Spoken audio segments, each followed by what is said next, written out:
बिस्मिल्लाहिर्रहमानिर्रहीम रब्बि इश्रह ली सदरी व यस्सिर ली अमरी वहलुल उक़्दतम मिन लिसानी यफ़क़हू क़ौली। अल्लाह पाक ने कुरान में फरमाया, और तुम मुझे वैसा ही पाओगे जैसा गुमान करोगे। ये सब हम पढ़ते हैं लेकिन समझते नहीं। हया और वफ़ा अगर किसी औरत में है तो इससे बढ़कर कोई दूसरी औरत खूबसूरत नहीं हो सकती। कभी कभी चुप रहना शिकायत करने से ज़्यादा बेहतर होता है, क्योंकि जिनको हमारी शिकायत से फ़र्क नहीं पड़ता उनके सामने अल्फाज ज़ाया करने का क्या फ़ायदा।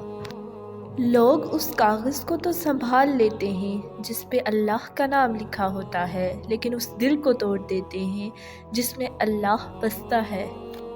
इंसान की फितरत को सिर्फ परिंदे समझते हैं, जितना भी मोहब्बत से बुलाओ मगर पास नहीं आते। मुकाबले का सबसे पहला इम्तहान तुम्हारा नफ्स है। इससे जंग करके आजमा लो कि तुम आज़ाद हो या ग़ुलाम, मालूम हो जाएगा।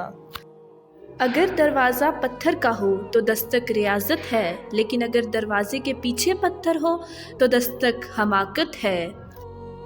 जब साया मिटकर गायब हो जाता है तब बाकी रहने वाली रोशनी दूसरी रोशनी का सहारा बन जाती है। जब भी इंसान को किताब हयात की ज़रा समझ आती है, ज़िंदगी अक्सर नया वर्क पलट देती। हर इंसान ने अपने तरीके से इस्तेमाल किया और हम समझते रहे कि लोग हमें पसंद करते हैं।